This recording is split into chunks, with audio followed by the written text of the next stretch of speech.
Model बहू नैना एक model है जिसकी शादी रोहित से होती है, पर उसे हमेशा हर चीज़ से पहले सिर्फ मॉडलिंग ही दिखाई देती है। इसीलिए वो इसके आगे अपनी शादी को भी कोई इम्पोर्टेंस नहीं देती। एक रात नैना तैयार होकर कमरे से बाहर निकलती है। अरे, इतनी रात को ऐसे तैयार होकर कहाँ जा रही हो? Night club. प्लीज़, ये छोटी थिंकिंग आप अपने पास ही रखें। मेरे प्रोफेशन में night club and parties normal है। ऐसा बोलकर नैना घर से बाहर निकल जाती है और रात भर पार्टी करने के बाद अगली सुबह घर वापस आती है, जहां उसकी सास सुबह सुबह घर की सफाई कर रही होती है। ओहो मम्मी, आप तो बहुत जल्दी उठ जाती है। चलो अच्छा है, मैं चली सोने। जब पूरी दुनिया के उठने का समय है तब तुम्हें सोना है। भला ये भी कोई घर वापस आने का समय है? नॉट अगेन मॉम, मैं आप और आपकी इन बातों से टायर्ड हो गई हूँ। अगर आपको ये सब सहन नहीं करना था तो रोहित की शादी एक मॉडल की बजाय किसी साधारण लड़की से करानी थी ना। तो देखती है कि उसकी सास और रोहित बैठे बैठे खाना खा रहे हैं। नैना भी उन्हीं के साथ डाइनिंग टेबल पर जाकर बैठ जाती है, जहाँ सारा तेल वाला खाना देखकर वो गुस्से में भड़क जाती है। ये सब क्या है मॉम?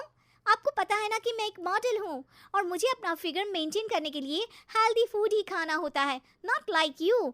फिर भी आपने सारे खाने में तेल ही तेल भर दिया। बस नैना, बिल्कुल चुप। पहले तो तुम घर में एक सुई तक नहीं हिलाती और मम्मी जो पूरा समय अकेले काम करती रहती है उन पर चिल्ला रही हो। मेरे भैया भाभी ने मुझे आज तक किसी काम के लिए नहीं बोला। मैंने जब जो मांगा वो मिला और इन्हें देखो, खाने के नाम पर कितनी बातें सुना दी। बस बहुत हुआ, मुझे अब यहाँ नहीं रहना। नैना गुस्से में तुनकते हुए बैग पैक करके घर छोड़कर अपने भैया के घर पहुँच जाती है, जहाँ उसकी भाभी खुशी से नैना का स्वागत करती है। अरे क्या बात है नैना, ना कोई खबर ना रोहित साथ में, अचानक कैसे आना हुआ? मैं तो उस घर को हमेशा के लिए छोड़ आई, दोबारा कभी वहाँ वापस नहीं जाऊंगी। अब वो पूरे ठाठ बाट से अपने मायके में रहने लगती है, जहाँ उसकी भाभी सारा काम करती और नैना अपने मॉडलिंग प्रोजेक्ट करते हुए बस मौज में बैठकर खाती। नैना, आखिर बताओ तो सही कि तुम्हारे ससुराल में ऐसा क्या हुआ जो तुम्हें घर छोड़ना पड़ा? बस उन्हें मेरा लेट नाइट पार्टी जाना और कोई काम ना करना पसंद नहीं था, तो मैंने वो घर छोड़ दिया और यहाँ आ गई।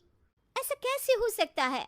मैं इतनी सुंदर मॉडल हूँ तो फिर भी मुझे काम क्यों नहीं मिल रहा?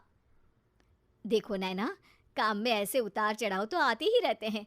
आज नहीं तो कल तुम्हें इससे भी अच्छा काम मिलेगा। तब तक अगर तुम चाहो तो घर में खाली बोर बैठने से अच्छा है कि मेरी मदद कर सकती हो।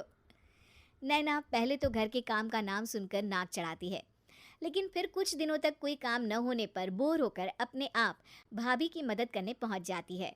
एक रात नैना और उसके भैया भाभी साथ बैठकर डिनर कर रहे होते हैं। पता है, आज का सारा खाना नैना ने बनाया है, मैंने तो बस आज थोड़ी सी ही मदद की है। मानना पड़ेगा नैना, खाना तो बहुत स्वादिष्ट है।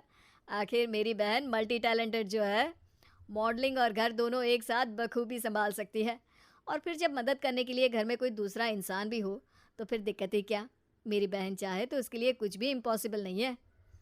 भैया की बात सुनकर नैना को अपनी सास और रोहित की याद आ जाती है। भैया, मम्मी और रोहित ने कभी मुझे मॉडलिंग करने से रोका नहीं, वो तो हमेशा हर चीज़ अकेले संभालते आए हैं। गलती मेरी है भैया, मुझे अपने ससुराल वापस जाना चाहिए। जानकर खुशी हुई बहना कि अब मेरी छोटी सी बहन समझदार भी हो गई है। इसके बाद नैना अपने ससुराल वापस आकर रोहित और अपनी सास से माफ़ी मांगती है और बाद में खुशी खुशी अपना मॉडलिंग और घर संभाल